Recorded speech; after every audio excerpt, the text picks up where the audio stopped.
companies for the financial year 2018, 19, 19, 20, and 2021, which is addressing the challenges of power, purchase agreements, renewals, and electricity supply in Kenya. There is also a motion, Mr. Speaker, a very interesting one, on the stoppage of funds to Isiolo County government due to failure by the governor to honor Senate summons. This is I'm not sure how many other times we've done this before, but it's a unique motion, Mr. Speaker, and therefore it will be instructive to follow what happens. There is also a development of a policy and law for social risk management in infrastructure development projects in Kenya. A very important motion, Mr. Speaker, that we need to consider. You can see, Mr. Speaker, when many of us travel abroad, you can tell a construction site from as far as almost a kilometer away, depending on how well it is done, providing parts for people to pass, and the following. That is what this motion speaks to, social risk management in construction sites. In this town, Mr. Speaker, sometimes even when you're driving on our roads, you just hit a manhole that has been left open by people who are constructing, damages your car. Nobody is held responsible, Mr. Speaker. As a House of Parliament that supervises, Mr. Speaker, the various government agencies, this is something that we need to speak about. And we need to conclude on this motion, Mr. Speaker, so that, and even elevate it beyond a motion, so that you hold the responsible state agencies that should be able to provide this mechanism for citizens to live in a safe country, the opportunity. The projected business for Thursday, 25th, will be business not concluded on the order papers for Tuesday and Wednesday and any other business scheduled. I thank you, Mr. Speaker, and hereby lay the statement on the table of the Senate today. Thank you, Speaker. The Chairperson, Standing Committee on Finance and Budget.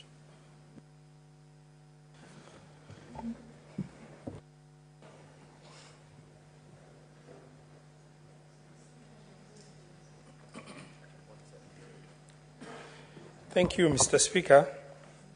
Mr. Speaker, sir, I rise pursuant to Standing Order 56(1)A of the Standing Orders of the Senate to make statement concerning the consideration of the Committee of the Reservation of the President on the County Allocation of Revenue Bill, Senate Bill number 25 of 2024.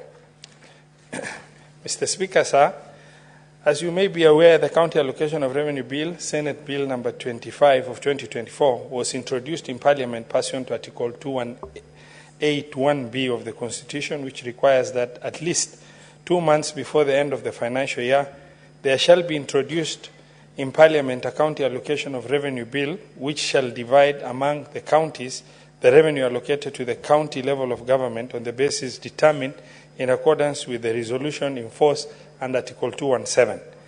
In this respect, the County Allocation of Revenue Bill, Senate Bill number 25 of 2024, was passed by the Senate and the National Assembly on the 11th of June 2024 and 25th of June 2024 respectively. The bill was transmitted to the President on the 28th of June 2024. Mr. Speaker, sir, the bill as passed by Parliament and transmitted for assent divided among the 47 counties a total equitable share of 400,116,788,147. The bill was passed upon the enactment of Division of Revenue Act number 5 of 2024, which divided nationally raised revenue between the national government and the county governments as follows: 2,540,153,902,710 for national government and 400,116,788,147 for the county government. Mr. Speaker, sir, by a letter dated 10th of July 2024 and received in the Senate on the 11th of July 2024, the President, in exercise of the power under Article 115(1)b, declined to assent to the bill and referred it back to Parliament, recommending that the bill be amended by deleting the first schedule and substituting with a new schedule. The new schedule, as proposed in the memorandum by the President, contained the allocation to the 47 counties a total of equitable share of 380 billion. The President therefore recommended that the County Allocation of Revenue Bill be amended to reflect a different sum of equitable share to counties from that is contained in the Division of Revenue Act number 5 of 2024.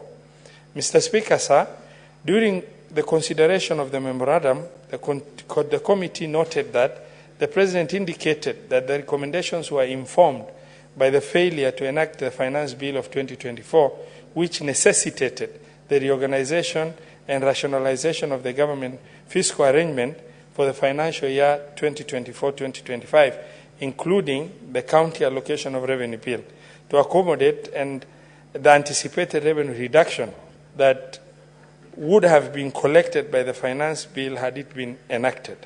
Mr. Speaker, sir, the budget process in this country is premised upon the two crucial instruments under Article 218 of the Constitution. This process begins with the vertical allocation of nationally raised revenue between the two levels of government. This step is facilitated by the passage of Division of Revenue Bill, which is described by Article 2181A of the Constitution as a bill which divides revenue raised by the national government among the national and county levels of government. The second and consequential step in this process is the horizontal allocation of revenue among the 47 counties. This is facilitated by the introduction and enactment of County Allocation of Revenue Bill, which under Article 281B of the Constitution divides among the counties the revenues allocated to the county level of government on the basis determined in accordance with the resolutions enforced under Article 217, the revenue sharing formulas approved by this House. Mr. Speaker, sir, the Division of Revenue Act and County Allocation of Revenue Bill are therefore inextricably linked. The latter precedes the former. The County Allocation of Revenue Bill gives further effect to the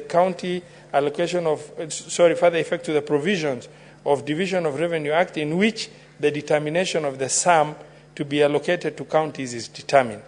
Therefore, any recommendation to amend, otherwise vary, the first schedule of the County Allocation of Revenue Bill must be preceded by an amendment to the Division of Revenue Act, and if so much amendment has been made to the Act, then the question of amending County Allocation of Revenue Bill is moot. Mr. Speaker, therefore, any recommendation to amend or otherwise vary the first schedule of the County Allocation of Revenue Bill must be preceded by an amendment to Division of Revenue Act, and if no such amendment has been made to the Act, then the question of amending County Allocation of Revenue Bill is moot. These two bills are not mutually exclusive, but one forms the basis of the other. Mr. Speaker, sir, at the time of the receipt of the memorandum containing the reservations of the President on County Allocation of Revenue Bill 2024, the Division of Revenue Act number 5, 2024 was already in force and remains in force.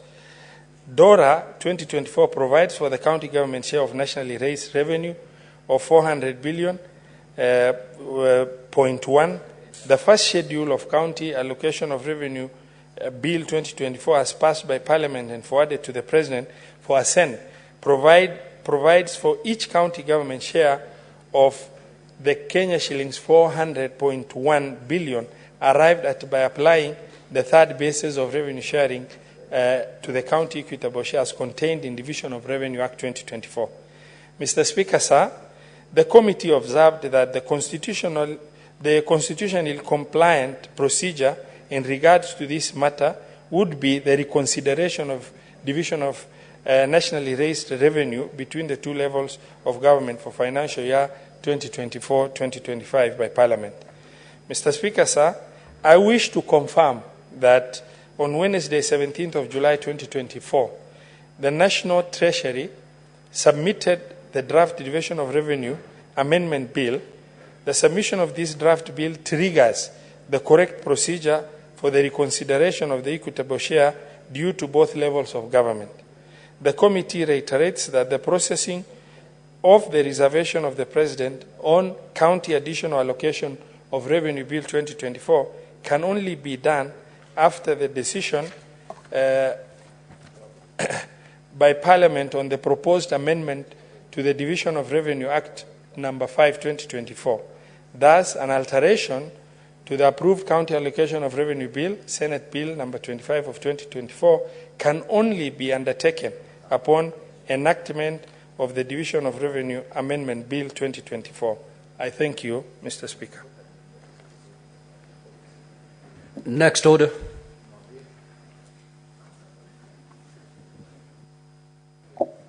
Order number 8, motion, the current state of the nation.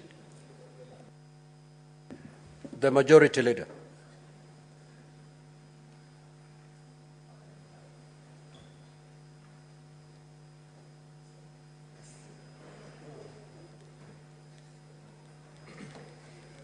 Mr. Speaker, I plead that we defer this motion like we had requested.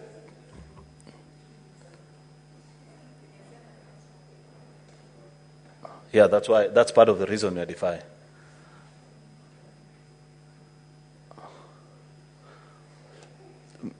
Mr. Speaker, I was waiting for Professor Anyang' Nyong'o's friend. Majority Leader, just approach the chair, please.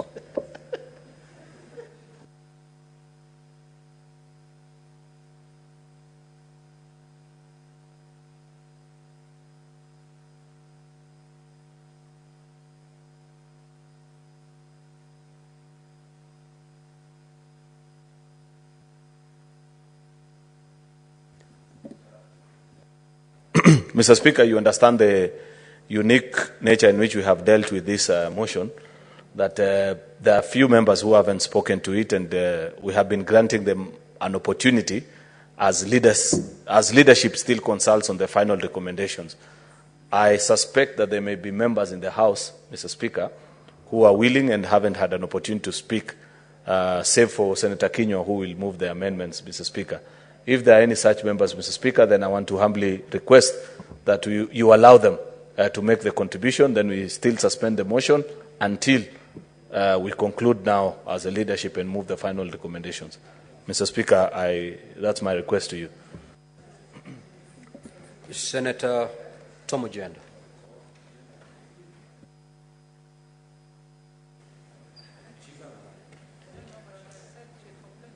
Thank you, Mr. Speaker.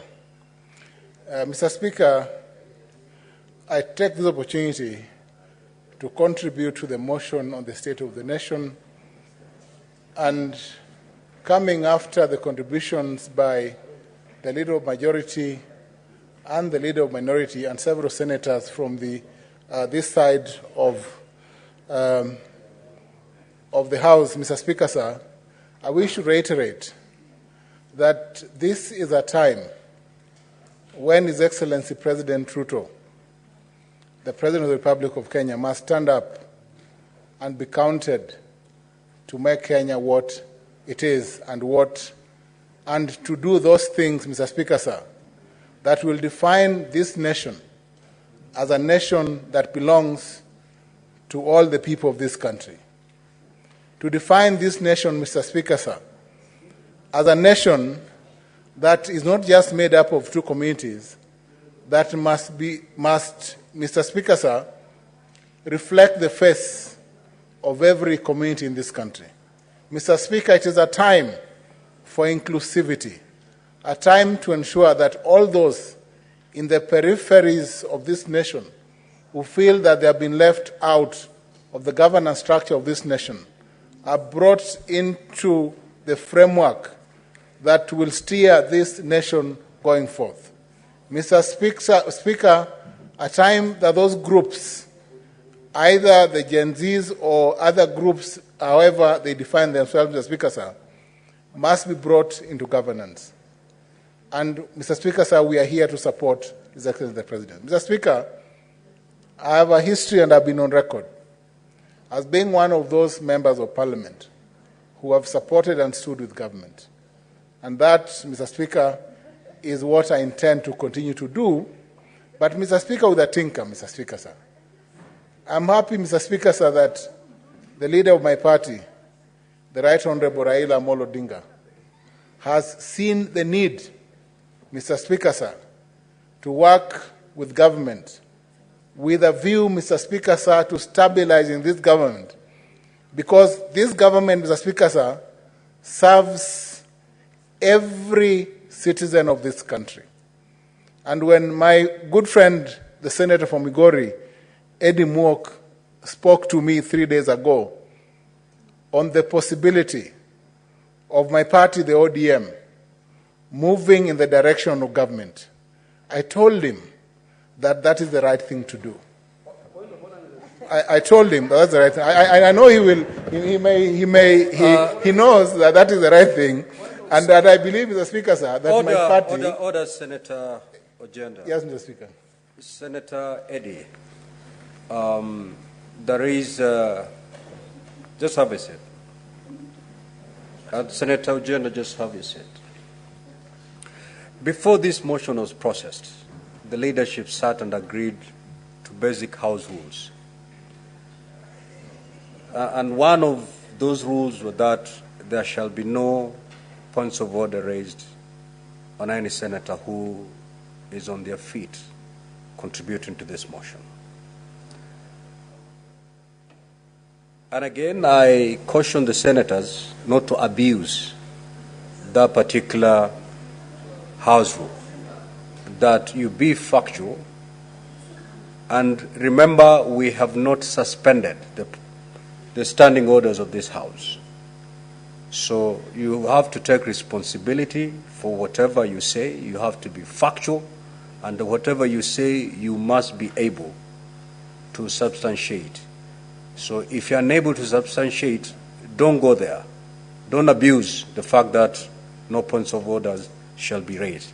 So, Senator Tom Ojenda, if indeed what you're saying is factual, you may proceed. If it's not, just withdraw it and proceed to make your copy. Mr. Speaker, I will proceed, and because Senator Eddie will have a chance to speak, I will drop it so that I move in a more structured manner. Mr. Speaker, it is not in doubt, Mr. Speaker, sir, that our party leader, the Right Honorable Raila Odinga, has seen the need, the greater interest of this country as overriding momentary interests or momentary party interests. And I thank him, Mr. Speaker, sir. Because, Mr. Speaker, sir, this is a time to focus. This is a time to bring a people together. It is a time to quell the near violence that we have seen in this country. It is a time to bring all levels of government together, Mr. Speaker, sir.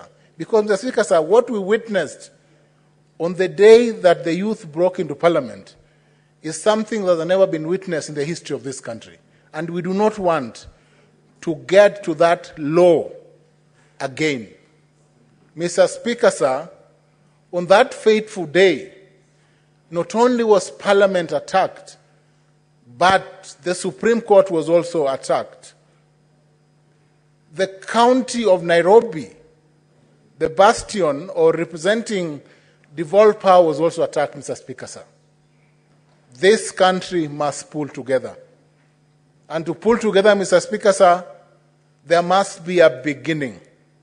Political parties must ignore momentary political interests and sacrifice those momentary political interests for the bigger interests of this nation. Mr. Speaker, sir, today I rise as one of those last senators to be counted on this question. And my word is, Mr. Speaker, sir, that I stand for transformation. I stand for change. I want to see a country that is united. I want to see a country that is progressive. I want to see a country, Mr. Speaker, sir, that speaks in one voice. I want to see a country that knows peace and not conflict. And I pray, Mr. Speaker, sir, that we shall remember that when we were at our lowest, political parties came together and built a front that ended the near conflict, the near doom, and the near law that this country faced. Thank you, Mr. Speaker. Now, with that, we'll defer the motion. Clerk, call the next order, please.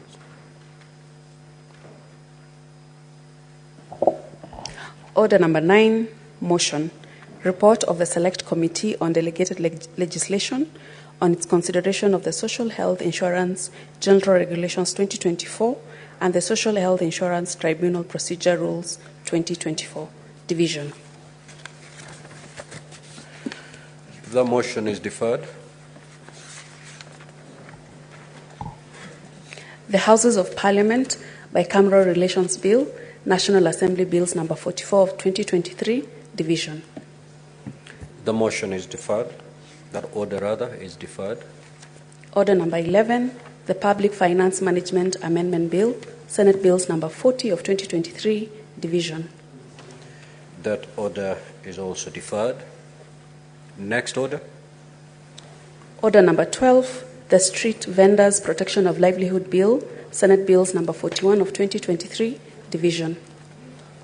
That order is deferred. Next order.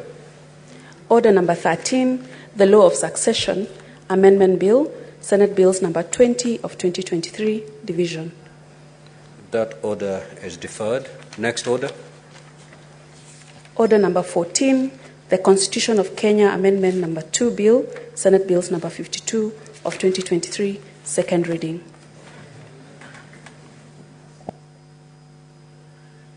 Now, honorable senators, this motion is up for debate. I'm not having any name on my dashboard.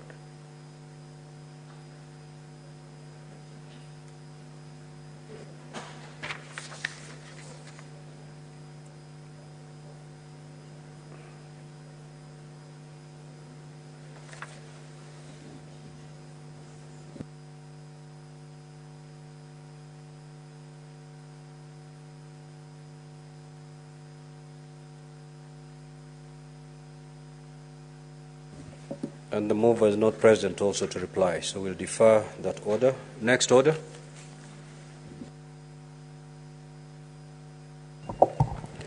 Order number 15, the Narcotic Drugs and Psychotropic Substances Control Amendment Bill, Senate Bills number 1 of 2024, second reading.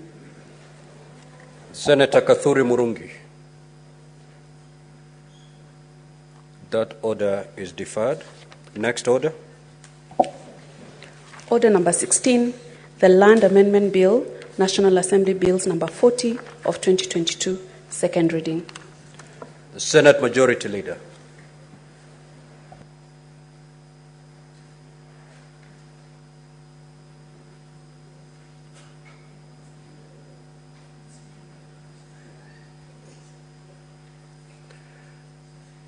That order is deferred. Next order. Order number 17, the County Oversight and Accountability Bill, Senate Bills number 3 of 2024, second reading. Senator Ledama Olekina. That order is deferred. Next order. Order number 18, the County Civic Education Bill, Senate Bills number 4 of 2024, second reading. Senator S.C. Okenyuri.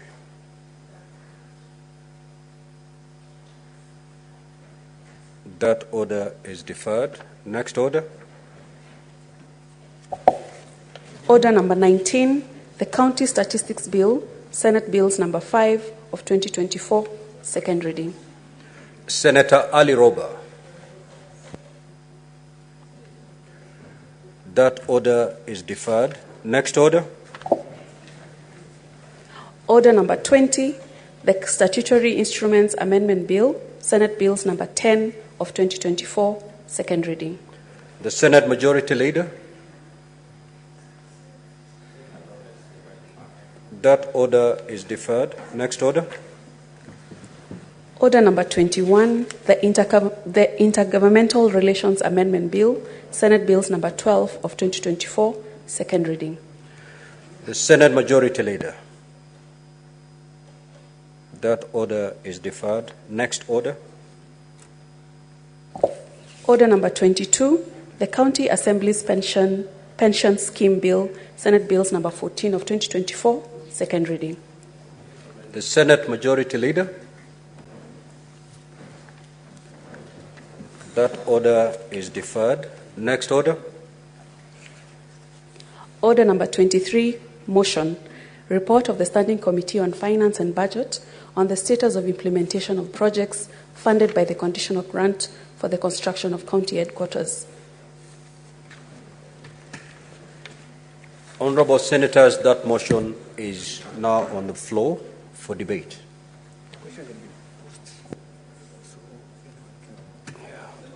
Who is the mover?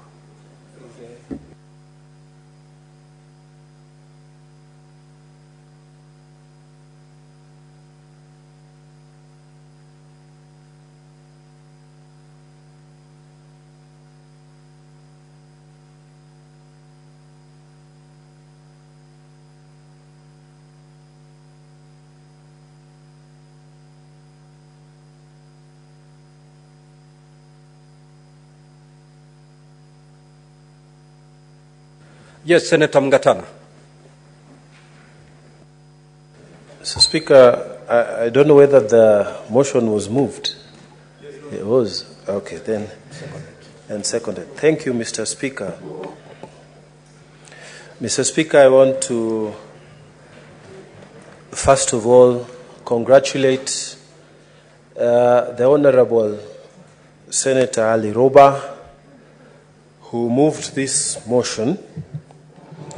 And Mr. Speaker, if the House will remember, the report carries with it the facts that there were 5 county headquarters that had not been constructed. And in 2015, Mr. Speaker, the Senate established an ad hoc committee that made a decision to assist these county headquarters to be constructed. And Mr. Speaker, it was a conditional grant. One of those counties was Tana River County. That, Mr. Speaker, every financial year, some amount of money, 117 million, was to be given to these 5 counties, and then this would form 70% of the construction cost of the counties, and the counties were meant to give the 30% contribution so that, Mr. Speaker, these counties would have their own headquarters. Mr. Speaker, the other 4 counties were Tharaka Nithi, there was Lamu, there was Isiolo, and there was Nyandarua. But, Mr. Speaker, I want to focus on the fact that Tana River County, since devolution started up to date, it has not built its own county headquarters. And, Mr. Speaker, despite the promise by the national government to give the 70% contribution, up to now, Mr. Speaker, these headquarters have not been constructed.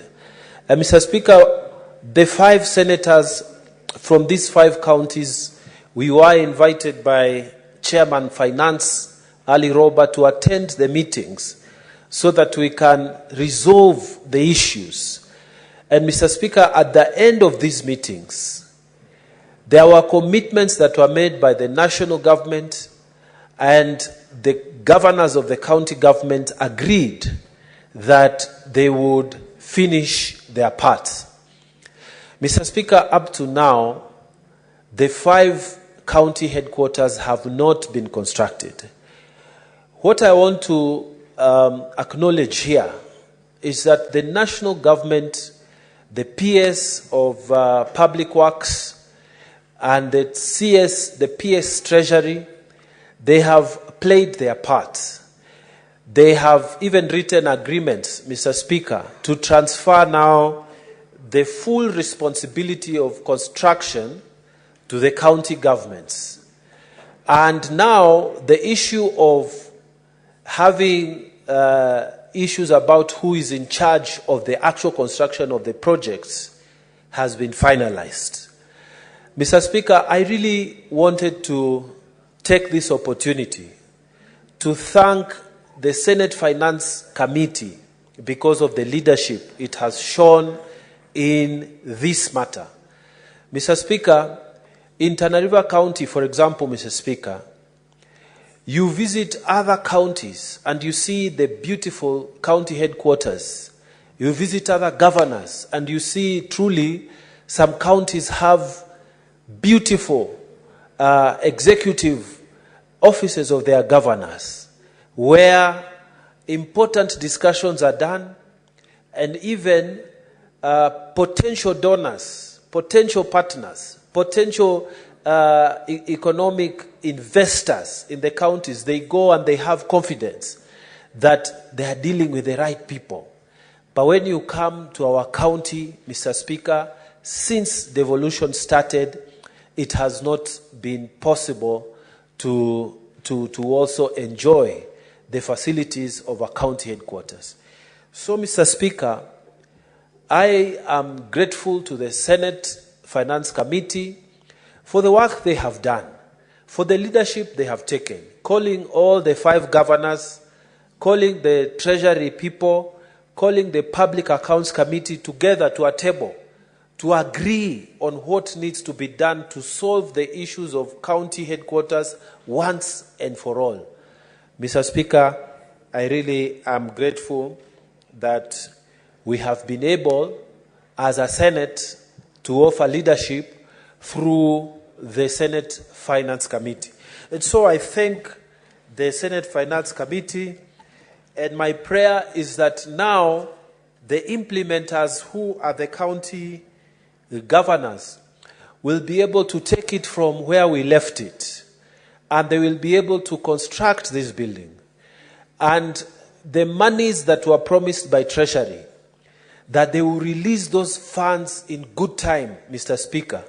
I pray that those funds will be released so that we can enjoy the facilities of good county governments for the 5 counties that did not have county executive offices for their county governors. So, Mr. Speaker, mine is to urge the contractors who by now I believe must have received their monies to finish the work on time. We have waited for a long time since devolution up to now, and Tana River County deserves to have a good county headquarters. Isiolo County, Tharaka Nithi County, Lamu County, as well as Nyandarua counties. All these counties, Mr. Speaker, they deserve to have good county headquarters where this work, the work of the governors and the county executive, can be executed. Mr. Speaker, aside from that, I wanted to take this opportunity also to discuss the question of the mandates of committees within this House. Mr. Speaker, the mandate that committees exercise in this House have been challenged by the recent developments in the youth. The demonstrations that took place in the country recently, raising one of the issues as the way the financial management of this country is carried out, it raises certain questions about the mandates of committees in this House. Mr. Speaker, if you look at this report, by Senator Roba, our very able chairman, it states, like all committees, that the mandate of the Committee of Finance is extracted from Article 124(1) of the Constitution, which provides for the establishment of committees. As Mr. Speaker, Finance Committee of the Senate itself is supposed to examine the policy issues, to scrutinize the expenditures of county governments, examine proposals for legislation, and produce a report. Mr. Speaker, if you look at that report again, it says that the Senate Committee on Finance and Budget is established under the PFM Act, Public Finance Act 2012, and the Standing Order number 228 of the Senate Standing Orders.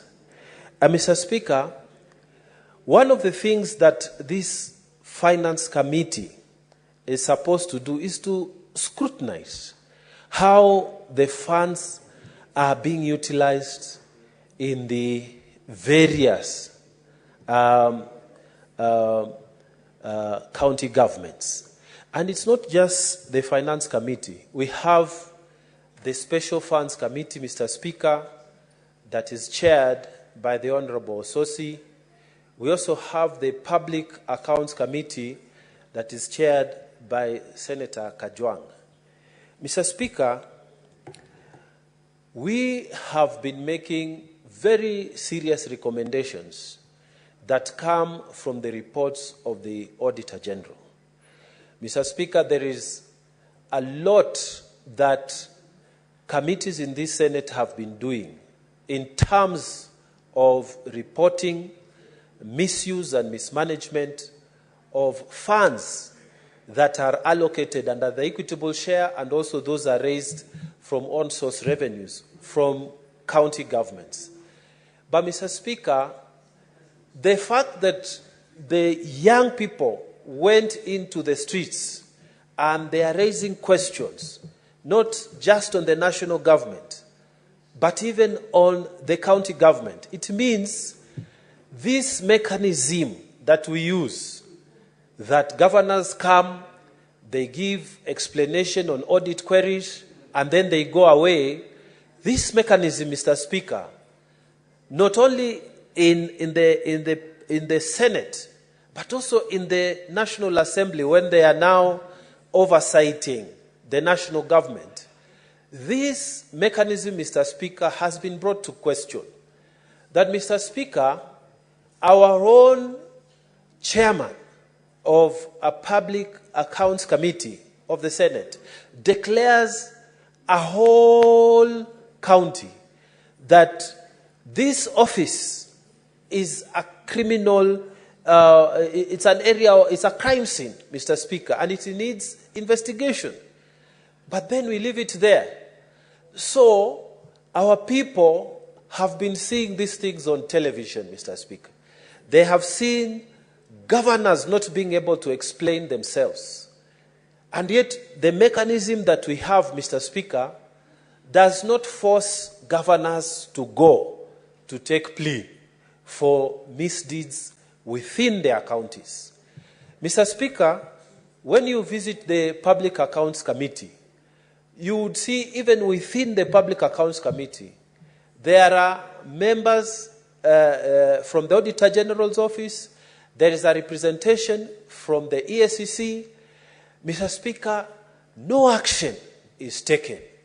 Governors come, they ask for time, and I have attended, Mr. Speaker, a session for Tana River County, where the chairman himself has said, if it was in another jurisdiction, you would be staying down in the cells, waiting for police action. But, Mr. Speaker, in our jurisdiction, in our system of oversight, the governors come, they explain themselves, they are given more time, they come again, they explain themselves, they are given more time.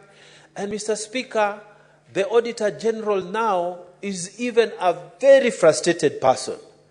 Mr. Speaker, the question our young people are asking, the monies which are being given to the county governments, the mismanagement of these funds, what are the consequences, Mr. Speaker? This, Mr. Speaker, is a question that we need to look at as Senate.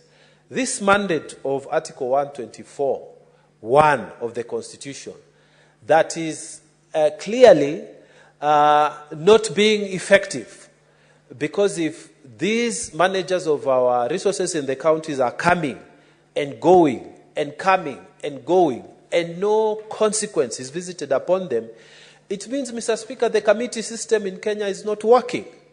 And we need to relook at this committee system to see if it is actually oversighting the county governors, to see if actually there are any consequences, Mr. Speaker, or misuse of county government funds. Mr. Speaker, if you look at the Auditor General's report, you will see that some county governments have over 300 accounts. My own county, Mr. Speaker, 34 accounts. Other counties that have been mentioned, 200 accounts, 100 accounts, more than.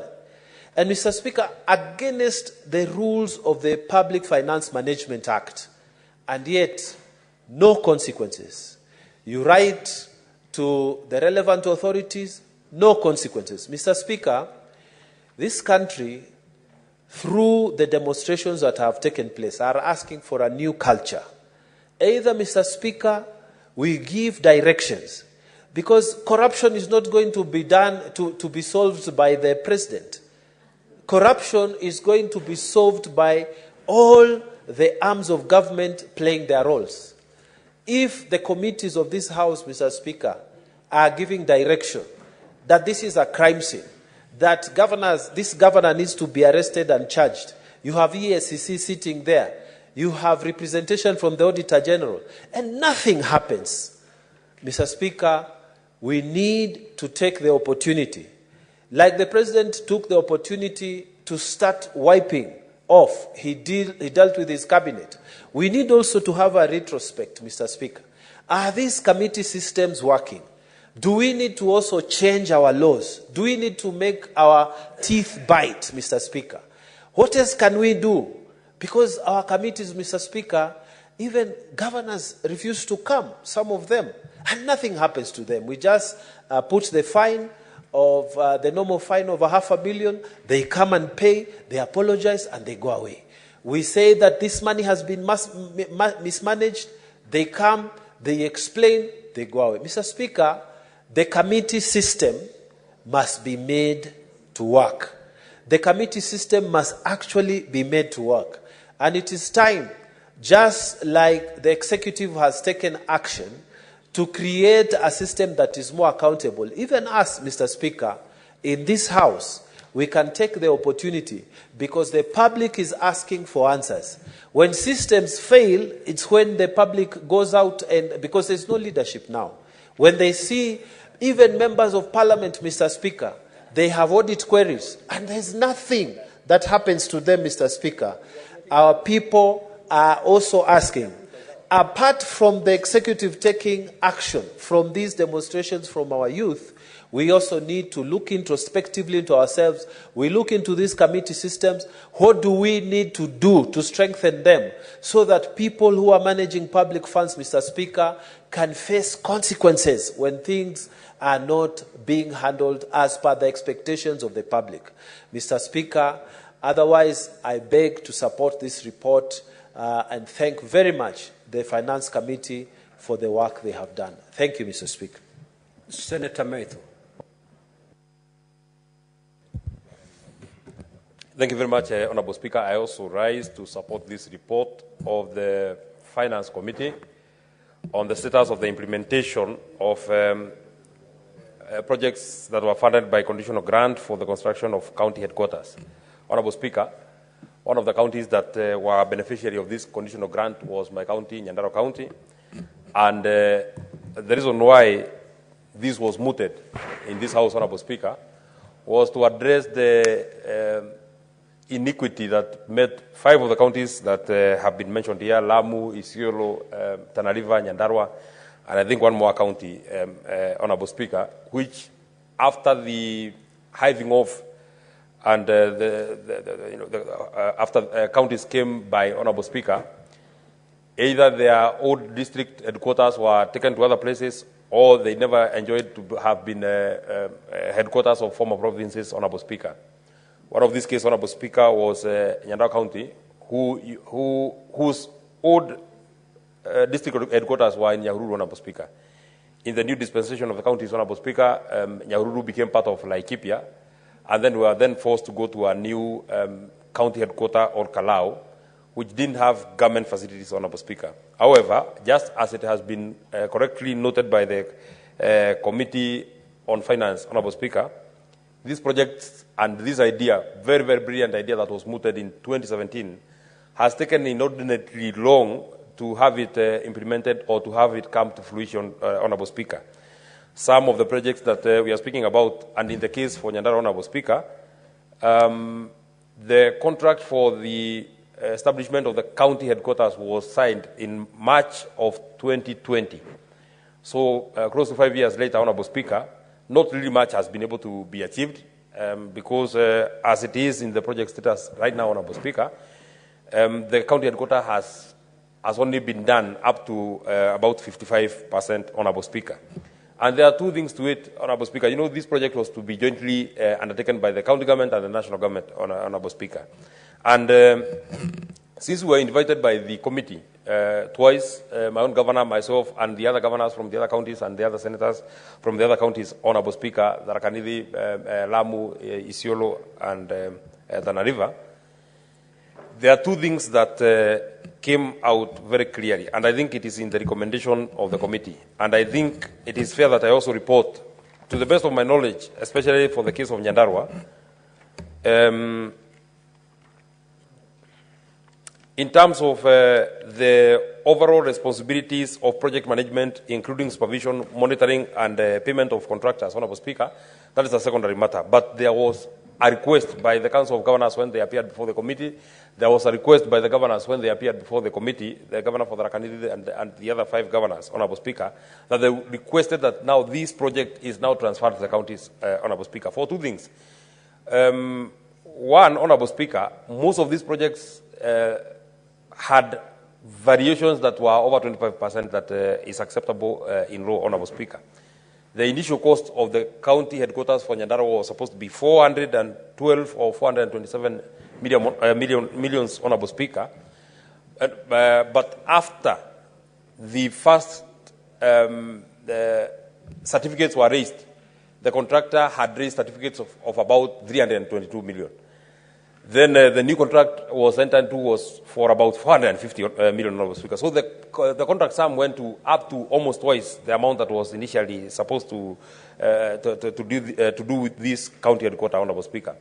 And it is at this point then, Honorable Speaker, we must also speak about standardization, because even though the cost of construction in different places is different, Honorable Speaker, it sometimes becomes very alarming of the reason why a county headquarters or a governor's resident in Mandera, Honorable Speaker, should cost 252 million, and a governor's resident in Kericho is costing 60 million.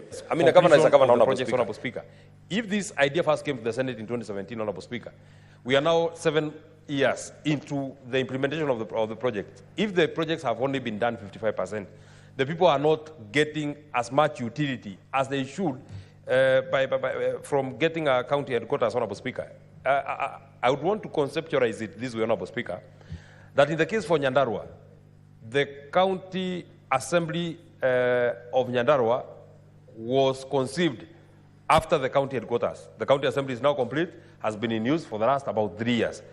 The county assembly office block was conceptualized after the county assembly, after the county government headquarters, Honorable Speaker. The county assembly office block, which is also a very big building in Olokala, Honorable Speaker, is complete, but the county government headquarters are still not complete.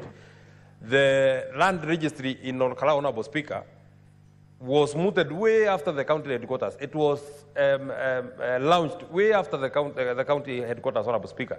But as it is now, the land registry in Olkalau is complete, but the county government headquarters are not complete, Honorable Speaker. The judiciary in Olkalau, Honorable Speaker, I'm happy to inform you that now in Olkalau we have a magistrate and we have a high court in Olkalau, Honorable Speaker. The building for that particular judiciary building, Honorable Speaker, started way after the county headquarters. But the judiciary is complete, it is in use, but the county headquarters is yet to be in use, Honorable Speaker. So this completion of this county headquarters must be expeditious. And now that this project has been handed over to the county government, especially in the case of Nyandarua, because I saw the governor with the PS for Treasury and the team from the Treasury, Honorable Speaker, midwifing the handover from the national government to the county government. I now want to wish that now this matter becomes now a matter of the past. If there are monies that remains, because out of the monies that we are supposed to get from the national government in the 2022-2023 budget, only about 800 million had been released out of the money that the national government had committed of 1.8 billion, Honorable Speaker. I am not so certain how much was able to be absorbed in the 2023-2024 budget, Honorable Speaker.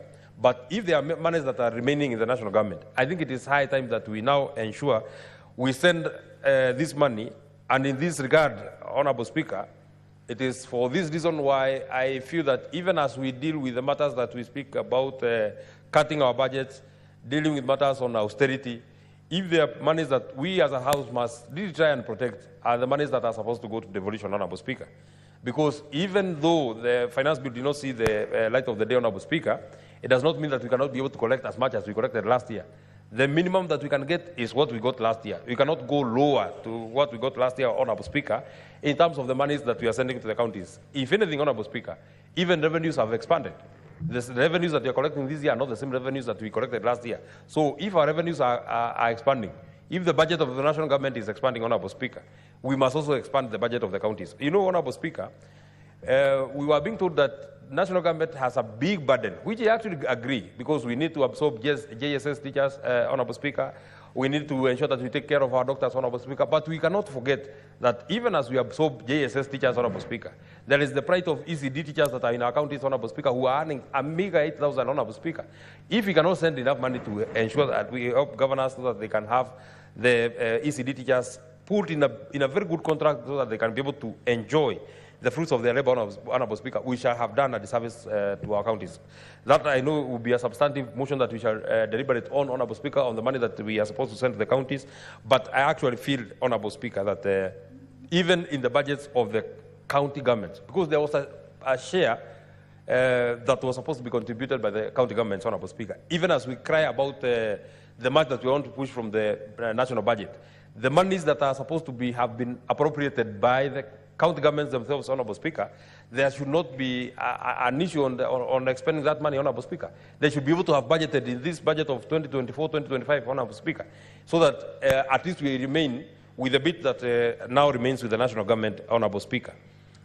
On issues of project management, including supervision, you know, Honorable Speaker, counties have had this habit of saying that because the Department of Public Works is the one that does supervision, is the one that does monitoring, Honorable Speaker, is the one that certifies certificates so that contractors can be paid, Honorable Speaker.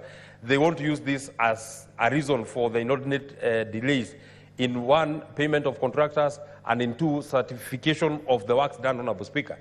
We actually agree that this role be now transferred to the county governments so that they can supervise and they can monitor, and so that they can be able to honor the certificates that are raised, Honorable Speaker. Finally, there's this body that is called IGRTC, Honorable Speaker. I think it is high time that they now step up, Honorable Speaker, so that they can be able to try and be the umpire between the national government and the county government, Honorable Speaker, in terms of even these projects that are co-financed by the national government, Honorable Speaker. In most of our counties, and you know, Honorable Speaker, it was part of the dreams, it was part of the manifesto of this particular administration, Honorable Speaker, to ensure that we have an industrial and aggregation park, county industrial and county aggregation and industrial park, KIPE, in every county, Honorable Speaker, in every of our 47 counties, Honorable Speaker. the financing of this particular county aggregation and industrial park was supposed to be 50-50, Honorable Speaker. The national government was supposed to give 250, the county governments were supposed to give 250, Honorable Speaker. In most of the counties, you ask the senators here, even those ones that these projects have been launched, Honorable Speaker, you find that counties either do not have the money, have not put the money, or the national government have not put the money, Honorable Speaker. You know, there's a second program from the national government that has been very successful on the community health promoters, and you know we dealt with this bill when we were in Turkana, Honorable Speaker. But you find in almost all our counties, as the senators were here who confirm, Honorable Speaker, that the only stipends that the county health promoters have been able to receive are the monies that come from the national government, because the county governments have not been able to put enough money, or they have not been able to match what has been brought by the national government. The county governments have not matched, Honorable Speaker. So I think it is high time that IGRTC, Honorable Speaker, and even the Council of Governors and all these bodies that are between the national government and the county governments, including this Senate, Honorable Speaker, we try and pronounce ourselves, because if the money is there in the national government for the community health promoters, why can't we then follow up to ensure that this money that is coming from the national government, there is the matching money that is in the county government's, Honorable Speaker. I do not intend to say more than that, Honorable Speaker, but I actually feel if we are not able to complete these county headquarters in this financial year of 2024-2025, we shall have done a disservice to our people. Our people will not have gotten the utility that we want to get, Honorable Speaker. It is not fair that even in some of the counties that county governors continue hiring offices that they can operate from, Honorable Speaker. I know in the case of Nyandarua, I know there are still offices that are hired from private, Honorable Speaker. We must be able to finish these county headquarters, Honorable Speaker, so that the governors can get places to work from, and so that even our counties can be able to move forward. I support, Honorable Speaker. Senator Mofire. Thank you, Honorable Speaker. I'm one of the counties that are affected by this motion, and I want to sincerely thank Chair Finance, my brother Senator Roba, for having brought this very important motion before this House. Honorable Speaker, Tharaka Nithi County has for very many years suffered some historical injustices. Tharaka Nithi, Honorable Speaker, was hived from the defunct Meru County Council. And all through, for the last 60 years down the line, we have been putting structures in Meru County. We built county council headquarters. We put in place all the structures in place in Meru County. Unfortunately, Honorable Speaker, in 1992, Tharaka Nithi was hived from Meru County, and we became a district. Then after the new constitution, Tharaka Nithi, among many other counties, Mwingi, and so many other counties for that matter, attained the status of being a county for that matter.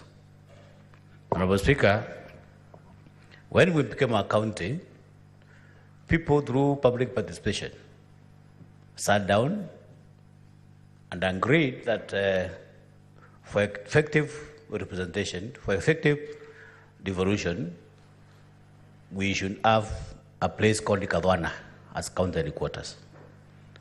Kadwana was a market, and is still a market.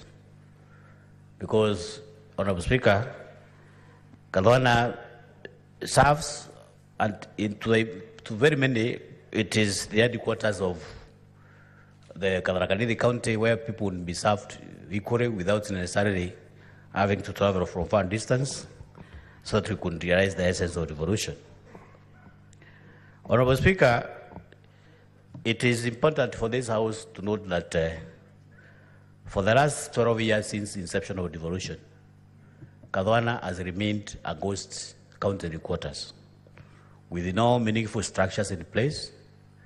We have a county assembly which is in makeshifts, the Mbati structures.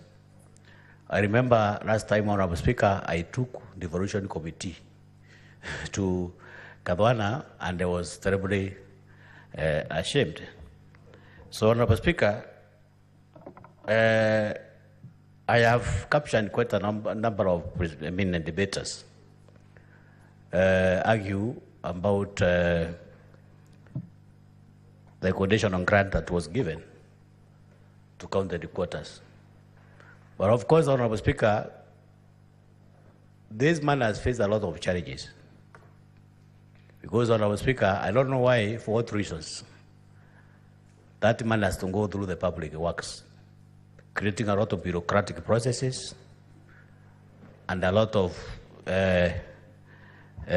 hiccups here and there. I don't know for what reasons, Honorable Speaker, that money should not be channeled and directed to the relevant counties for them to, if they cannot be, they can be trusted with the billions of money that they are getting as a share of revenue. I don't know for what reasons that money is not given to governors directly. So, Honorable Speaker, it is important, Honorable Speaker, that we as a House must expedite this process so that those counties, especially Nyandarua, Aramu, Tharaka Nithi, and Isiolo, Tana River, from where my brother originated from, people can realize the essence and the importance of devolution. It is very unfortunate, Honorable Speaker, up to today, Tharaka Nithi County,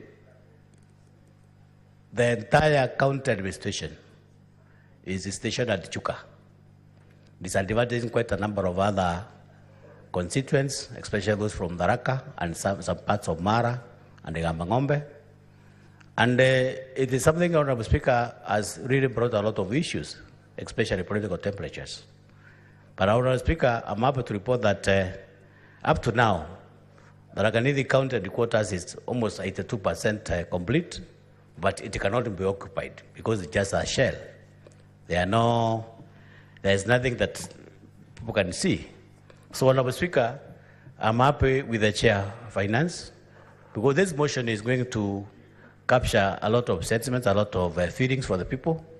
And I'm happy, Honorable Speaker, that as Honorable Metho has just mentioned, it is important that we expedite this matter and finalize this process in this year, 2024-25 financial year, so that we can have the importance of devolution in place and people can enjoy the services that they require in their respective counties. Because, Honorable Speaker, it is shameful. 12 years down the line, we do not have structures in place in terms of county headquarters in those relevant counties. And that is the essence, Honorable Speaker. It is one way of saying that people, especially the entities that are concerned, do not have any value for devolution. Because the essence of county headquarters, Honorable Speaker, is for people to get services.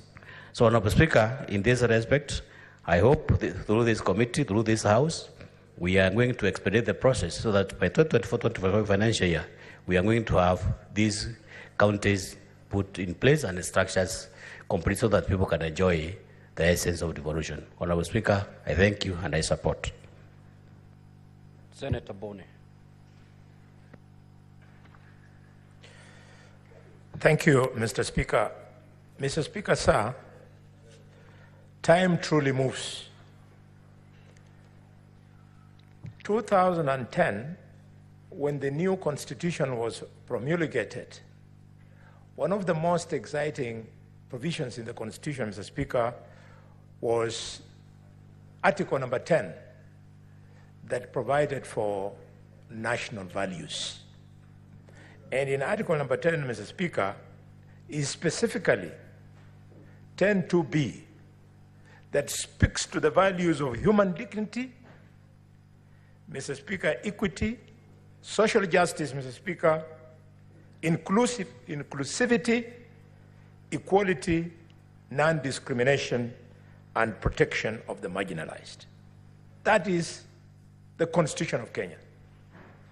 It is that letter, accompanied with the spirit, Mr. Speaker, that we wanted a new constitution that will see the whole country moving together at almost the same pace so that nobody's left behind, nobody's marginalized, nobody feels discriminated, nobody feels dehumanized, Mr. Speaker. It is sad that 8 years later, that when I sat in this house, and I think Professor, former Minister for Interior Security,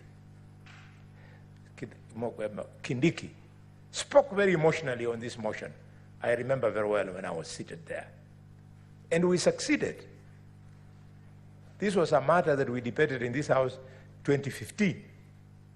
We succeeded, and the national government agreed that this process takes place. Nothing that we can call closure has taken place at this time. I would like, Mr. Speaker, to appeal to this House. We all support this so that the discrimination, the marginalization visited on the counties of Lamu, Isiolo, Tana River, and Tharaka Nithi and Nyandarua should be something of the past. Mr. Speaker, the case of Tharaka Nithi is really a sorry state. These were people who are living very well under the defunct local authority of Meru, and when they saw the new constitution, they thought they had been living under the Holy Spirit, under John the, and now the Holy Spirit had arrived. Now the Holy Spirit has arrived in the rest of the country, but in Tharaka Nithi, they would not be blamed if they have changed course from Christianity to something else. Mr. Speaker, it's a pity that if you go to a place like Tana River, I think the governor operates from some house. I don't know whether it is Mungat. I don't know whether it's Senator Mungatana's house or whose house it is. It cannot be right. Mr. Speaker, my third contribution to this is what was the vision? The vision is not what is going on now. If you go to a place like Mandera, where the chairman of this committee was governor for 10 years, because he was proactive and visionary, he's built a very good county headquarters. Mr. Speaker, if you go to other counties, like Kakamega, they have built something that looks like a county headquarters, not a county headquarters. The original spirit was, Mr. Speaker, that we standardize what a model county headquarters would be, a model county assembly would be, a model of governor's residence would be, and so on and so forth. But now, because we didn't do that, we've opened the floodgates for some unscrupulous governors to sink millions of shillings, in fact, hundreds of millions of shillings, into structures that were not too clear whether they would have met the original specification of what we wanted for county headquarters. I remember, Mr. Speaker, at the time we were in this house, after we promulgated the new constitution, architectural designs of the county headquarters for the executive were tabled on this floor, for the speakers of county assembly, and so on. We've lost it there, and because we can't keep on bemoaning, let's go ahead and allow these counties to conclude their projects. Mr. Speaker, if we have failed on this intergovernmental initiative, the first big one was this one, that has taken a whooping 8 to 9 years, then I am very worried about the 500 million that we have committed for the county aggregation industrial parks. If we are not too careful, again, 10 years from now, we will be bemoaning in this house that we started a project which has become a white elephant. Mr. Speaker, I want to conclude by speaking to the case of Kakamega County. Kakamega County is not only the third most populous county in Kenya, but it is also, Mr. Speaker, the second largest county in Kenya. Mr. Speaker, it's a pity that 12 years after devolution, there is no county assembly in Kakamega. I had an opportunity of taking my colleagues to Kakamega, led by Chairman Ali Roba. And Ali Roba, knowing the good work he did in Mandera, he was ashamed to walk in the county headquarters of Kakamega.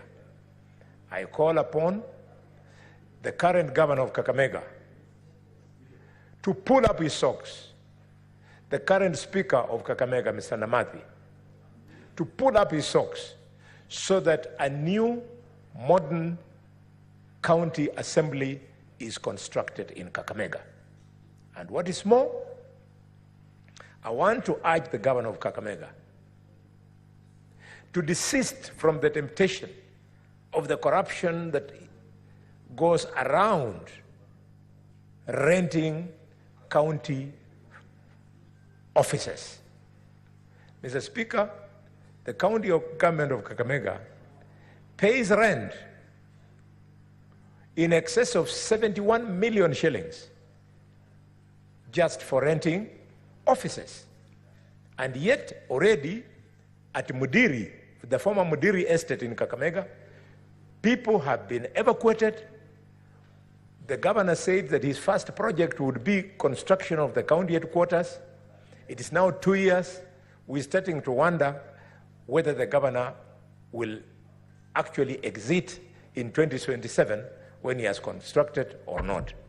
I want to urge him, this should be a priority so that the people of Kakamega do not keep on losing millions of shillings in paying for rent to offices of private people who have no interest in devolution, who are sitting there hoping that the governor fails in construction so that they continue collecting money.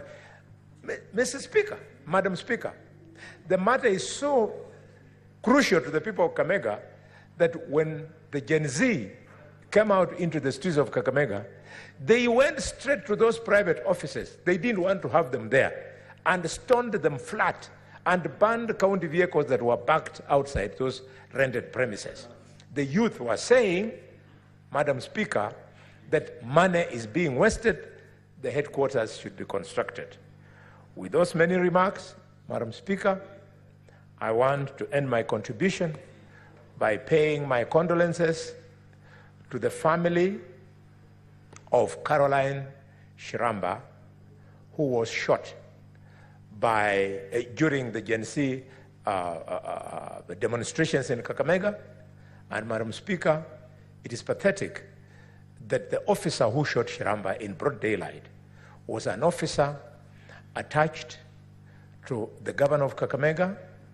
We know his identity, we know his face, we know his name.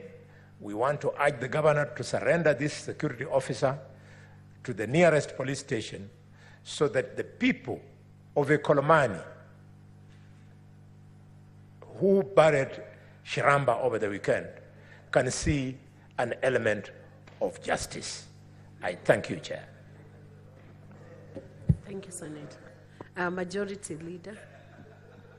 Senator Medhu, you should not distract the Majority Leader. You know, Mr. Speaker, Madam Speaker, you know, when this motion first came to this House, the people of Nyandarua had sent a very serious man to this House, Engineer Murugi Karue. I don't want to say more than that, but Mr. Speaker, of their choices they have made since then. Mr. Speaker, Madam Speaker, sorry, I rise to support this very important motion. One of the very insightful decisions that the Senate has made over the years in the course of our duty as representatives of counties and their county governments and their interest, the decision to bequeath the people of Isiolo, Lamu, Nyandarua, and the two other, Tana River and Tharaka Nithi, with county headquarters, Mr. Speaker, was a wise decision by this House. It was made after a very deep, heated debate. I was a member of Budget and Finance Committee, Madam Speaker, at that time, and it was extremely difficult to convince the 47 delegations of this House, why? And why, out of the shareable revenue to county governments, that we set aside some funds for 5 counties only. In fact, I remember that afternoon very well, the same way Senator Boni Halwala is speaking to, that many speakers argued and insisted and said, this is a dangerous precedent that we are saying, that we are setting, because how will we justify to the people that we represent in this House that besides setting aside funds for our own use as a people, we have agreed to set out 600+ million to 5 counties to build their county headquarters. I'm glad that wisdom prevailed that afternoon. And since then, Mr. Speaker, these counties have gone on to put on headquarters. It is unfortunate, though, Madam Speaker, that years later, we are here back with a report and we are yet to reap the fruits of that particular decision. Unknown to many, Madam Speaker, this decision was quite Solomonic. And in fact, this was the first conditional grant. It is after this decision that subsequently the Senate now introduced the concept of conditional grants that we have now since had on many other projects and the things that are being done. Therefore, Madam Speaker, I go on to the first point that I wish to point out on this particular debate. And it's good because Senator Robert, the chairperson of this committee, is in the House and is listening. I wish that we could get a similar report of projects that have been carried out under subsequent conditional grants, county-specific, on what has been done, Madam Speaker. Because, you know, just the same way, 8 years down the line, we are here discussing county headquarters and the fact that billions of money has gone on to build these headquarters, but the people of these 5 counties have never enjoyed those services, Madam Speaker. We need to make a firm decision whether this concept, as we thought of at that particular time, works or it doesn't. Because it's unfortunate, Madam Speaker, if we have poured out billions of taxpayers' money, yet the citizens from these counties up to today cannot enjoy the services from those particular resources. How much more on other conditional grants, on health, the FLOCA funds, and this and that, Madam Speaker, many funds that we continue to pass in this House, Madam Speaker, because ultimately, Madam Speaker, public resources are not any different from our own resources.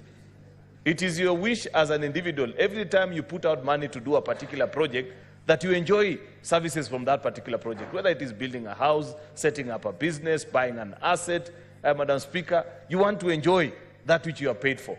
And it is unfortunate that as you sit here today, Madam Speaker, we are discussing something that 8 years down the line, the citizens of these 5 counties have not enjoyed their investment, because it is their money, their taxpayers, they are Kenyan citizens. And the same replete stories are all over on conditional grants. Therefore, I want to demand from Senator Roba and the committee that he leads that we have a special audit of funds under conditional grant as well, so that we make a firm decision and agree whether it is sustainable to keep it in that particular model, or we leave all funds to specific counties so that you go sit down by whatever means that you want and determine how you want to use those particular funds, Madam Speaker. I am sure that if the people of these 5 counties had been left to their own devices and they decided on how to fund these particular counties, perhaps county headquarters, perhaps within their budget cycles, because this is almost 8 years of 8 financial years, I don't think that the county governments, the 5 county governments, will not have completed the headquarters. But because they knew they were waiting for a conditional grant that is passed in every financial year, each budget, I think even this year, in the CARA that we passed, there's an allocation of 400 million, Madam Speaker, they would have completed this. That is part of what is contributing to public wastage. And this habit, Madam Speaker, unfortunately, is something that we picked up from the national government. There are buildings all over this town, which if you pass, Madam Speaker, Kenyan citizens are paid billions of shillings. But as we speak today, one of the biggest charge to the exchequer, Madam Speaker, by the various state departments and ministries, just like these county governments, is a hiring of offices. All these new buildings that you see coming up all over Upper Hill, it is not private sector that are occupying. 90% of floors are taken by different state departments, Madam Speaker. Yet they are empty buildings that government has built. If you go down this road, Madam Speaker, on Bunyala Road, there is a building that has been an ISO for close to, I think, 20 years, for as long as I can remember being an adult in this city, Madam Speaker. I think it's by Kirdi or something. Very big building. 20, 30 years of building that particular building. That building that can house thousands of government employees, Madam Speaker, and save on funds. These funds that are now causing us to lose lives and destabilizing our countries because of the scarcity of resources, Madam Speaker, is on account of wastage of public funds. This is one such example, Madam Speaker, and so many others that will be struggling. Therefore, it is my sincere hope, Madam Speaker, that beyond the call of this report, Madam Speaker, to note the various changes and the same, I hope that we can have other far-reaching decisions, Madam Speaker. I wish even the committee was moving us, Madam Speaker, to complete a special audit on this building, know how much is left, and put a byline, Madam Speaker, so that we say, for the sake of stopping the wastage of public resources, in the next allocation, just grant this county X amount of money, they complete on this building, and we forget about it, Madam Speaker. Because what we have done here is barely scratching the surface, just pointing out to the challenges that exist.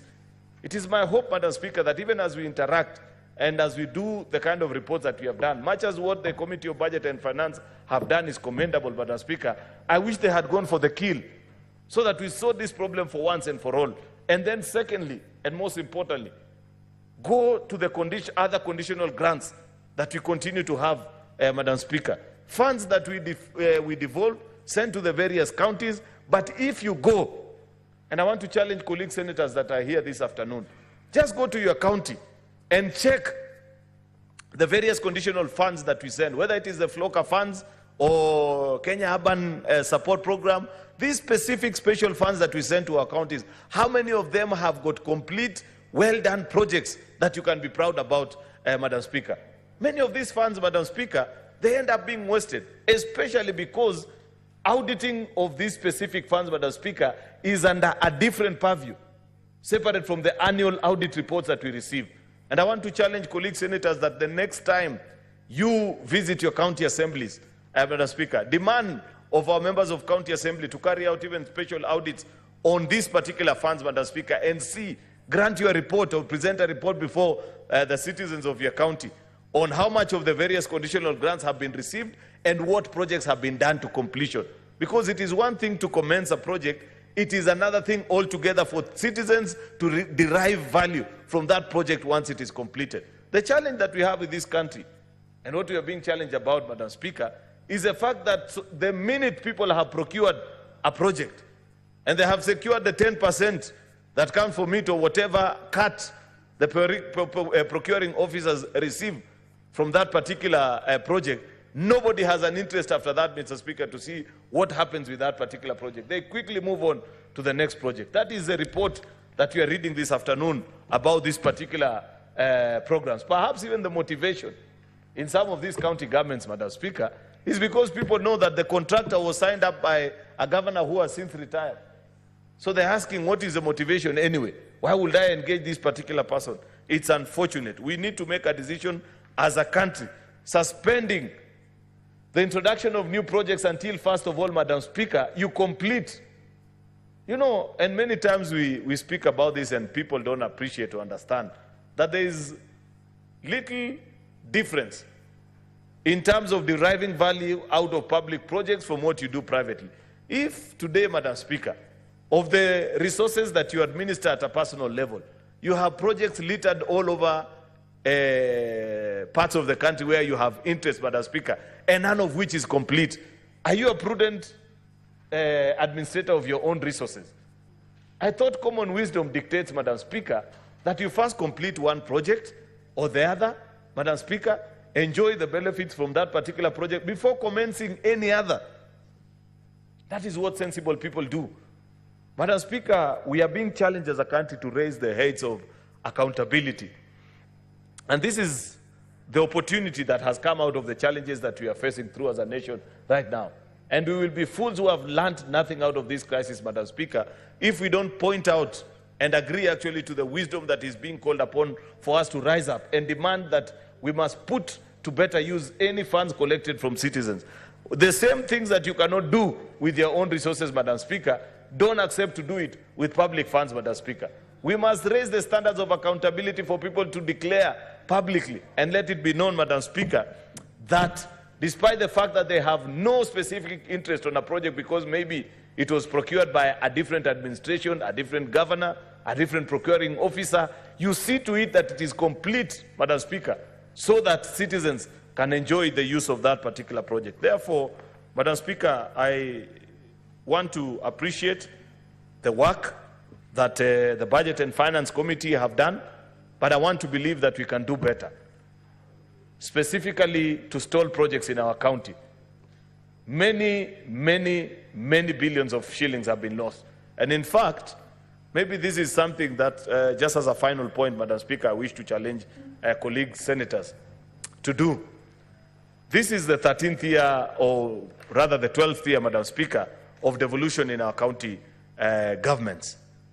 Just do a sum total of all the projects from 2013, when devolution came into light in this country, Madam Speaker, that are stalled in our various counties, and how much has gone into that particular project up to date, and do a sum total. You will be shocked, Madam Speaker, that in each of our county, there's billions, if not hundreds of millions of money, Madam Speaker, that you can list, and a decision needs to be made. A special audit needs to be carried by our county assemblies, and a decision is made. What do you do? Are you going to leave those resources to go to waste and ruin, as if you don't care? Or we make a decision, either do whatever needs to be done, complete. If it doesn't make sense, Madam Speaker, then let it be known and closed in the books that this project has been declared that it can never take off, so that we know who entered into those contracts, what were the intention, and what will be done to them, Madam Speaker. This is a challenge that we must give ourselves as senators on stalled projects in our counties, so that it becomes a lesson. Anybody who procures in the future, Madam Speaker, any works or services, that it shall be to the benefit of the country. You know, counties, Madam Speaker, replicate what we have learned from national government. Yet, the reason why in 2010, many Kenyans voted in support of this constitution was because of the tenets of devolution, Madam Speaker, where they believe that they could not see proper management of resources at the national government, and said if we brought it closer, then there'd be better scrutiny. I hope we can still live by that particular dream, Madam Speaker, so that we ensure that our county governments work, because that's one of the gifts that we have given ourselves over the many progressive things that we have done as a country the last 60 years, and we cannot afford it to go to waste. Therefore, Madam Speaker, I believe that even as we do the resolution on the reflection motion that is before this House, there must be a line about what each of us is supposed to do in our specific counties. A special audit separate, Madam Speaker, from the things that are being done here at the national level, so that we complete on those projects and ensure that citizens get value for money. With those many remarks, Madam Speaker, I beg to support and appreciate the industry of this committee. Thank you, Madam Speaker. Thank you, Majority Leader. Senator Kisang.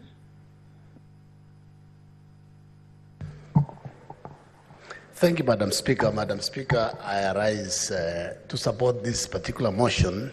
Madam Speaker, it was a good idea to support the 5 counties to put up headquarters, even though I know that there are more counties actually that should have been supported, which includes Elgeyo-Marakwet County, because Elgeyo-Marakwet County basically is housed in a makeshift prefab building as the county headquarters. If you go to Iten, our county headquarters, you don't know where the governor is or where the county assembly is. Madam Speaker, I think the original idea of using public works and national government to implement the projects were wrong, Madam Speaker. This was not the right framework to have. Hold it up, Senator Kisang. What's your point of order, Senator Madago? Madam Speaker, I'm just a bit wondering, Senator Kisang is speaking from minority side. I don't know if there are changes. I'm not aware. Madam Speaker, it's good to be informed. There are many dialogues taking place right now, so let him speak from whichever side. Proceed, Senator Kisang.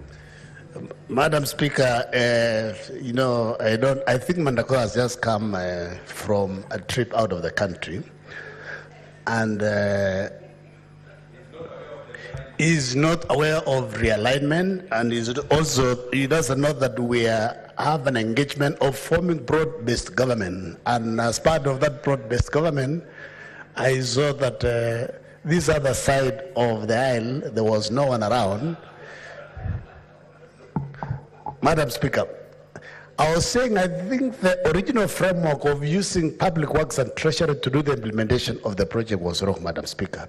If the conditional grants were given directly to the counties and then be given enough budget to complete, this issue of 10, 12 years project stalling, Madam Speaker, would not have been there. Madam Speaker, it is terrible. It's appalling that after 10 years, all the 5 county headquarters, none has been completed, Madam Speaker.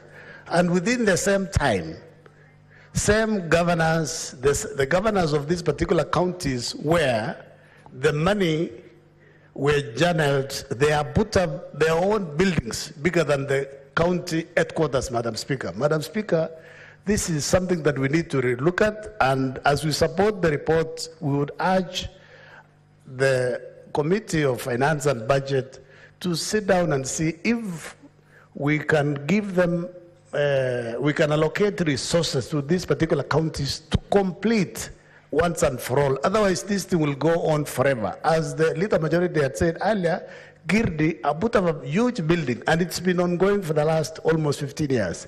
National Examination Council put up a building in South Sea for close to 35, 40 years. And even up to date, they have moved to place, but it's not complete. So, Madam Speaker, this is something that we need to look at closely as senators, so that we fight the bullet, we propose to allocate resources, and we give them time frames. In fact, if you read the report, Madam Speaker, some of the counties, they changed the locations where the county headquarters are supposed to be put up. What happened? When you are doing the tender documents, there should have been a design, and when you are doing the design, there is a location that the design was done. Why do you change the scope of the project along the way?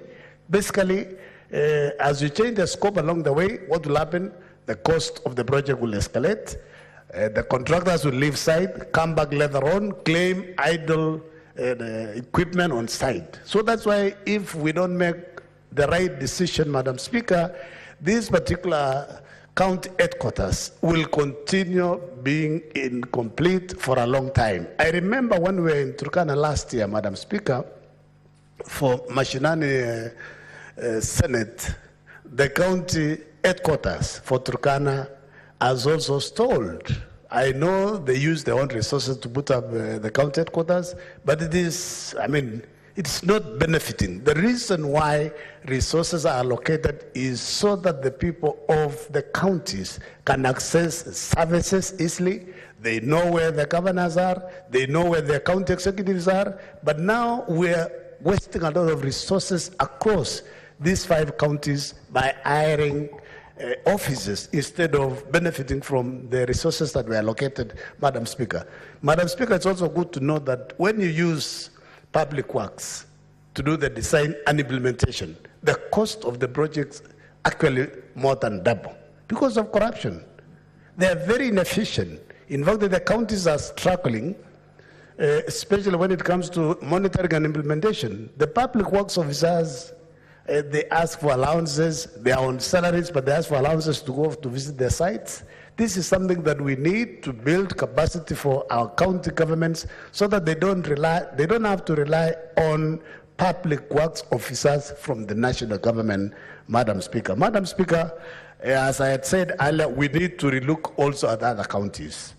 Elgeyo Marakwet County, I know Senator Governor Mandako did a lot of good work. In fact, he put up 6 sub-county headquarters in Washingishu across all the 6 constituencies. Elgeyo Marakwet County, we've done nothing because we don't have enough resources. So we'll be asking the Finance and Budget Committee to relook at other counties like Elgeyo Marakwet County that are getting below 5 billion, so that also we can benefit from these conditional grants, so that we can put up county assemblies, we can put up also county headquarters, so that we look like other Kenyans. In fact, I was telling you when I appeared in the committee sometimes back that it will be unfair after 20 years, some counties like Elgeyo Marakwet County will look like Kenya and others will look like Singapore when we were at the same level 1972. This is unfair. This is a discrimination. This is something that we need to relook at so that others are not favored. Madam Speaker. Madam Speaker, also what is very important then is for the committee to see if the counties in conjunction with the public works are not able to complete these particular projects, we can see how can we take it up. Who can take it up to complete these projects? Because we'll be putting in resources. You put resources that are not enough to complete. Next year, there'll be variations by the contractors because what has been put this year is not enough to complete. There is inflation. They are going to claim money for inflation. They claim money for idle equipment, the way NEC and GIRTI swallowed a lot of resources for over close to 30 years. Madam Speaker, we want to thank the committee. They are doing a good job, and please, let's also listen to our counties so that especially those that are vulnerable, the last 10 or 11 counties. In fact, when I checked here, Tharaka-Nithi is one of the counties that were talking about different sites. You know, there was a fight between Chuka being the headquarters and I think Madam Speaker understands because as a former SG of UDA or the incoming SG of UDA understands the fight that was there then. I don't want to say much. For now, I want to tell Senator Mandako, if you want to speak early, you better shift side. Thank you, Madam Speaker. I support the report. Thank you, Senator Kisang. And Senator Jackson Madago, just Senator Madago. Hey, honorable senators, can you consult in low tones? I'm calling Senator Madago to attention. He's not even getting it. Senator Madago, understanding Order 255, the only seats reserved exclusively for use by specific leaders are the seat of the Deputy Speaker, Senate Majority Leader, Senate Minority Leader, and senators with disabilities. The rest of the seats in chamber are used by any other senator. That's just for future reference and guidance. Thank you.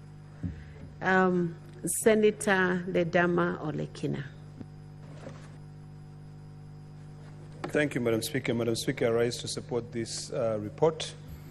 Although we are speaking on this report after everything has been done, it is important to recognize the work done by the Senate.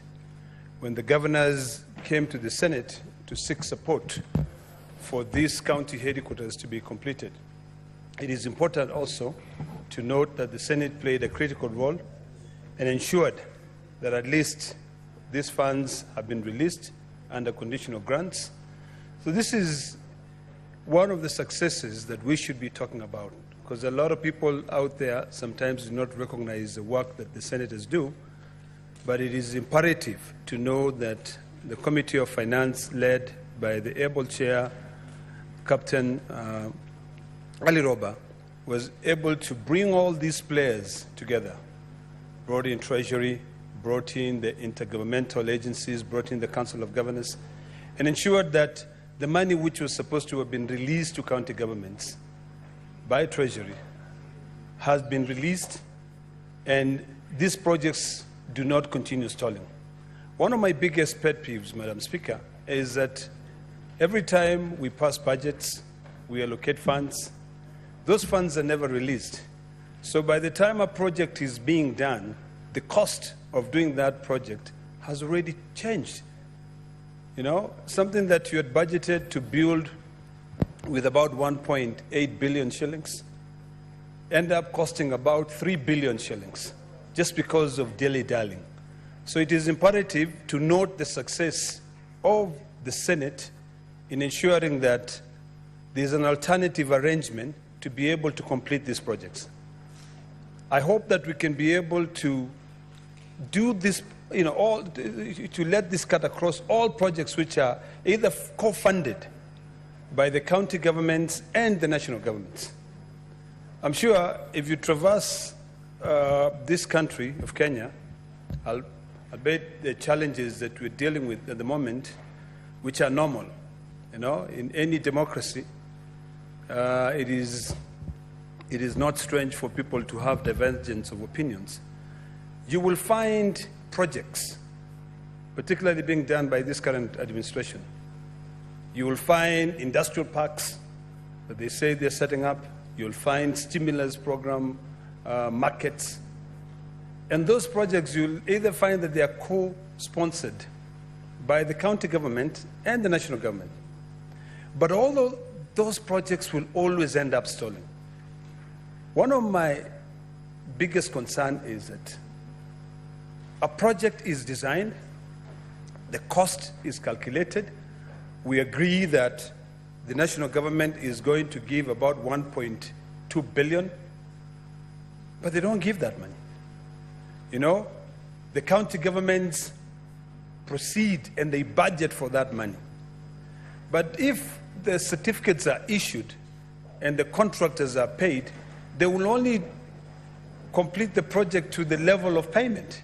So I think it is important that in future, what this committee did can be done on all projects which are co-funded by both the national government and the county government.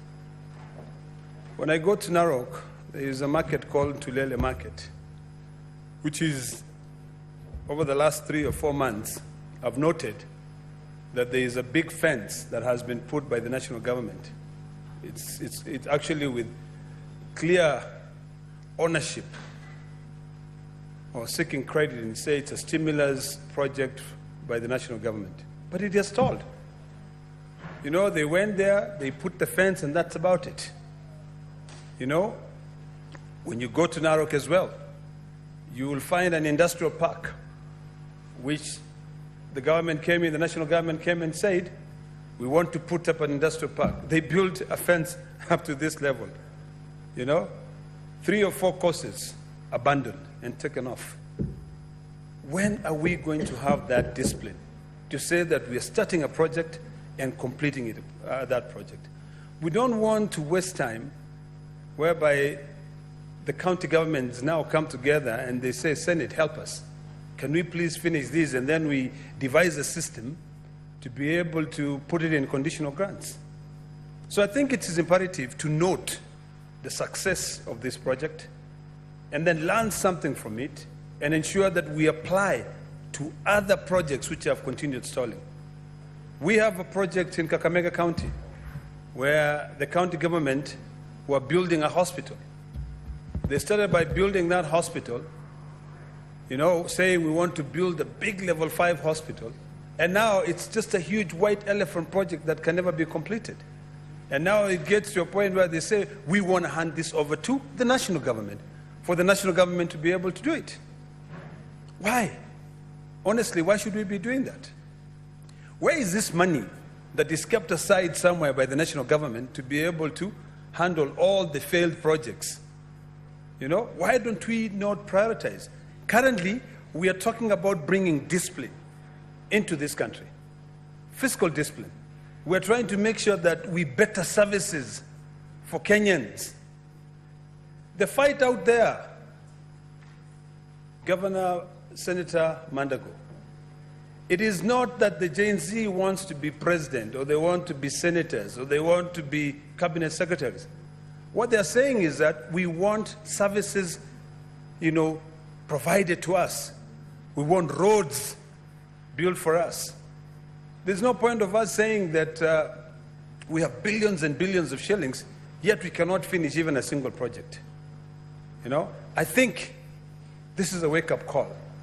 And although we are commending on a project that has already taken off, the train has already left the station, and all these people have already agreed.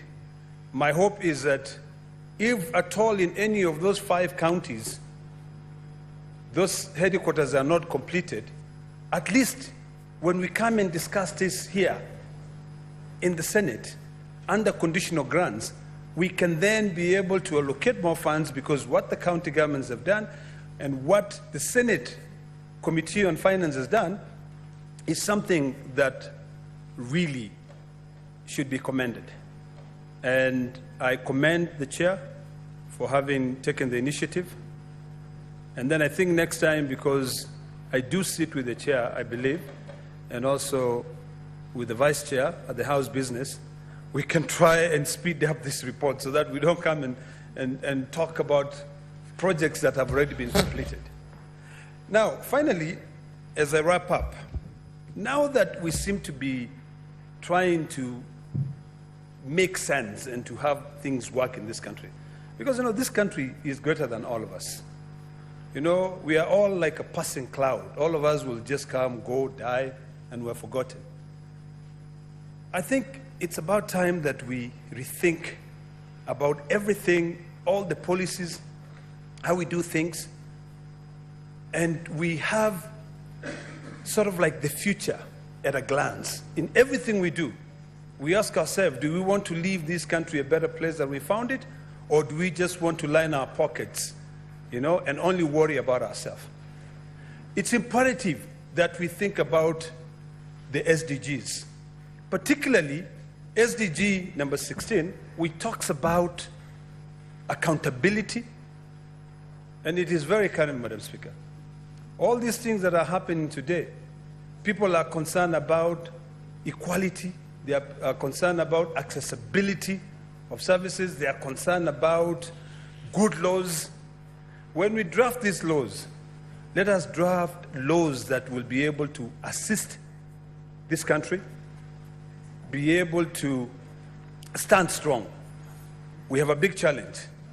But at the moment, I want to call upon every Kenyan to really think of solutions, but not always just think of, lamenting. It is good to lament, but if you lament and you give a solution, it will eventually end up helping us. As we grapple with the new Kenya, I hope that all of us can be able to give reason a chance, that we can be able to not only talk about the top, but also go down and deal with the issues of counties. There's a lot of misappropriation of funds in counties. A lot of misappropriations of funds in counties. It is about time, Madam Speaker, that we realign our own existing resources. We build our own economies. We have got perfect examples. Look at a country like Burkina Faso, Madam Speaker. Burkina Faso currently, the major industry that you have in Burkina Faso is simply peanuts productions, njugu karanga. And the current leadership of that country is really changing things. These appellants sometimes does not really help build an economy. So since we have been given an opportunity to serve, at the time when we are serving this country, let us remember that it will be, Kenya will always stand. Kenya will always be there. So whatever we do it to better the services. I hope that the Chair of Finance can now look at all these other projects, the industrial parks, which are co-shared by the national government and the county governments. In Narok, we had one where KCC was given land to be able to build a plant. Apart from the time when they came there to do the handover, nothing has ever been done. We are now going into another financial year. I think it's also imperative, Madam Speaker, that the Chair of Finance looks at budgets of each and every county government to see whether those budgets are carried forward, or at least those projects are completed. Madam Speaker, in conclusion, we had a motion that we passed in this House. And even though we don't have an implementation committee, I hope that we can, as senators elected, can be able now to go through and see if the control of budget, if Treasury, and if the county government received the motion, the resolution of this House, and implemented in terms of pending bills. Payment of pending bills, Madam Speaker, if the Chair of Finance can be able to take over, because even though it was a motion brought by a private member, it was resolved by the entire Senate. To be able to go through and say, this was a resolution of the Senate, we want to know whether you've been able to pay all the pending bills that are supposed to be paid. Because if pending bills are paid, then we will not find a situation where Treasury will not release the money to complete the projects. Otherwise, Madam Speaker, I thank you and I support. Thank you, Senator. Senator Tabitha Mutinda. I believe this motion was moved by the chair.